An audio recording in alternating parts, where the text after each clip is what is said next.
Green Arrow number 7, written by Ann Nesenti, art by Harvey Tollibow. I hate this issue. That's unfair. Let me get into it.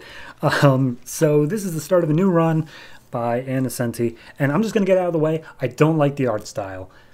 The whole thing, it has very fine pencil work done. I can see a lot of skill and craft went into it, but it's just not a style that I like in comic books, and it's just a little bit too overly detailed for my personal taste. Maybe you like it. I don't suggest you read it to find out, but regardless, I'm just getting through that. So just remember that attributes to my anger towards this. So this issue opens up with Oliver Queen just reading some memos from Q Corp, I guess, and they're all boring him. He just says how boring it is being Oliver Queen and how he should just be Green Arrow all the time. When all of a sudden he's attacked by like a whole bunch of tiny miniature swarming arrows, which he throws up an umbrella arrow to stop. And he looks out at, he still gets hit by a couple of them, but he looks out at the roof's skyline and he sees 3 ninjas coming towards him. So he's about to shoot them with like an electrified net arrow. And then a hummingbird shows up and starts pecking at Green Arrow. And it throws off his aim enough that it only catches 2 of the 3 ninjas. So they get electrified and wrapped up. But then the third one shows up, and Green Arrow just spends a full page and a half saying, "You fight like a girl." Yeah. And then finally the ninja stops and is like, okay, we give up. We adore you, Green Arrow. We're your biggest fans. And they all unmask, and of course they're very luscious, bodacious blondes. And Green Arrow's like, "Well, what can I do for you, ladies?" And they're like, "Oh, we have the biggest crush on you, and we invent things, and we just wanted to show you them because you've been ignoring our fan mail."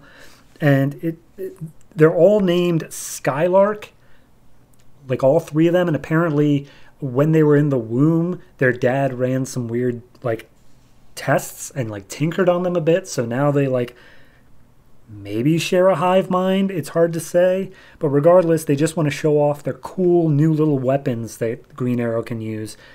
And they show off like the mini swarming arrows and some tiny smoke bomb arrows that you can hide because you're always ending up in close combat anyway, so you could use some like smaller arrows, I guess. And basically they're like, "We have a whole bunch more at our lab." And he's like, "Cool, let's go there." And they're like, "Oh, it's in Canada." And he's like, "Cool, let's take the jet." So we go back to Queen Industries, Q Corp, whatever the fuck it's called now, and Green Arrow is, Oliver Queen is just listening to all of his like assistants and employees talk to him, and he's like, "Okay, here's the deal. If you have any questions, go talk to somebody else. I am literally done with it. Goodbye." And he goes and talks to his one assistant, Naomi, and basically says like, "Here's the deal. I'm going to go off the grid. I am just Maybe I'll just say that I'm working from home. Like I don't, what's the point of having like an office if we can just get all the work done from home? Say it's something about the energy or the environment. Yeah, just make it sound good. And don't tell Emerson." But of course Emerson's on the phone. And he's like, "Hey, Emerson, so here's the deal. I'm leaving. I'm not coming back. I am still on the board, but like I'm not going to be working in this building. By the way, taking the jet, bye." And so he just goes. Anyway, he's in the jet. This goddamn sequence. So he's just like flirting and talking to these 3 girls, and they're all just explaining a bit more about themselves.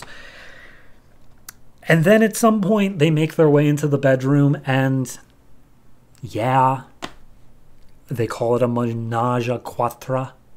Sure. One little art question here is that as they are undressing, 3 different pairs of Green Arrow's goggles come off. I don't know how that works at all, but regardless, it did.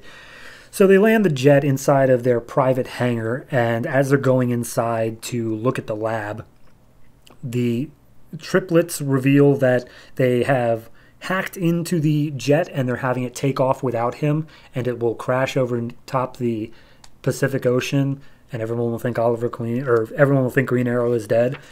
So there's that. And they hold him at gunpoint or whatever, but, you know, they all start fighting. Green Arrow manages to get the upper hand for most of it, but in the end, they get some quick shots in and take him out by being drugged, I think. So they're holding him down, and it's revealed that all the stuff that happened with the hummingbirds and everything else like that was all part of their thing. And it had something to do with like pheromones and some tranquilizers or whatever to make them hurt their bidding.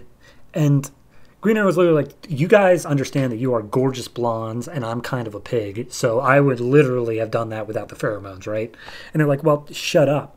And one of them just storms off like angrily because I guess she's a rebellious one, despite the fact that they all are exactly the same. Fine, whatever. And one of them reveals that the entire thing is all part of their daddy's game of, quote, whichever one of them loves him the best inherits his kingdom. So yeah, there's that. So then we get to the plane crashing in the Pacific, and the people who know that Oliver's Green Arrow are like, well, okay, let's just like put out a fake memo that he's like going to be working from a place, and we can play off that he's not actually dead and blah, blah, blah. But then we see that before they have any chance to do this, somebody has investigated the plane crash, has leaked it to the press have printed the paper, and Emerson's already seen Oliver Queen dead, ? And that's where we leave off. Oh, God, here's the thing. I'm not telling you all of the stupid little quippy one-liners that are being thrown out constantly. Like, he never shuts up for even a second. And that goes for all three of the triplets as well. And they all finish each other's sentences as well, which is just super cute. I hate this already. Like, the last 6 issues on it were so draining. And we just get even further down the ladder. I'm so sick of it. I'm sick of this Green Arrow crap. I'm giving this a 1.5. Maybe the art could work better for you. That's the only thing that I think could be redeeming. But everything else in here so far, the only reason it's getting as high as a 1.5 is because it's the beginning of the arc, and I want to cut it at least a little bit of slack that could maybe turn it around. But I hold absolutely no hope for that. So, good Lord, give me strength for the rest of this.